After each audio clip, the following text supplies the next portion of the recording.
গ্রামের মানুষের সময় কাটছে চরম অনিশ্চয়তায়। তাদের জীবনে নেমে এসেছে এক বিভীষিকাময় পরিস্থিতি। বন্যা পরিস্থিতির সর্বশেষ অবস্থা। আজ বৃহস্পতিবার 10 জুলাই সরেজমিনে বন্যা পরিস্থিতির ব্যাপক অবনতি দেখা গেছে। মুহুরী, কহুয়া এবং সিলোমিয়া নদীর পানির তোপে নতুন করে আরও কয়েকটি স্থানে বেড়িবাঁধ ভেঙেছে।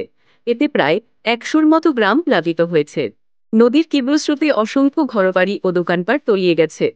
সর্বশেষ খবর অনুযায়ী মুহুরী নদীর পানি এখনও বিপদসীমার নিচে রয়েছে। কহুয়া ও সিলোনিয়া নদীর পানির উচ্চতাও কিছুটা কমেছে। তবে বাঁধের 21টি ভাঙা স্থান দিয়ে অবিরাম পানি প্রবেশ করায় লোকালয়ে বন্যা পরিস্থিতি ভয়াবহ আকার ধারণ করেছে। অনেক এলাকায় এখনও বেড়িবাঁধের উপর দিয়ে নদীর পানি প্রবাহিত হচ্ছে।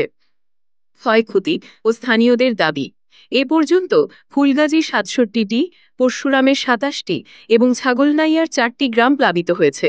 বহু দোকানপাট ও ঘরবাড়ি পানিতে নিমজ্জিত অবস্থায় রয়েছে। এছাড়া ফেনী পরশুরাম সড়কে এখনও যান চলাচল বন্ধ রয়েছে। বল্লাম মুখায় ভারত অংশে বাঁধ ভেঙে বাংলাদেশ অংশে পানি ঢোকায় পরিস্থিতি আরও জটিল হয়েছে। বন্যা কবলিত স্থানীয়দের সঙ্গে কথা বলেছে যমুনা টিভির এই প্রতিবেদক। ত্রাণ বা সহযোগিতার চেয়ে তারা এখন স্থায়ী সমাধান চাইছেন। তাদের মূল দাবি, বন্যা মোকাবেলায় 7,340 কোটি টাকার যে বৃহৎ প্রকল্প নেওয়া হয়েছে সেটি যেন দ্রুত এবং সঠিকভাবে বাস্তবায়িত হয়। তাদের প্রত্যাশা, এটি সঠিকভাবে সম্পন্ন হলে তারা এই প্রাকৃতিক দুর্যোগের অভিশাপ থেকে স্থায়ী মুক্তি পাবেন। প্রশাসনের প্রস্তুতি। ফেনীর জেলা প্রশাসক সাইফুল ইসলাম জানিয়েছেন, ইতিমধ্যে 161টি আশ্রয়কেন্দ্র খোলা হয়েছে। প্রতিটি আশ্রয়কেন্দ্রে শুকনো খাবার পাঠানো হচ্ছে এবং ক্ষতিগ্রস্ত এলাকা থেকে অনেককে নিরাপদে সরিয়ে নেওয়া হয়েছে।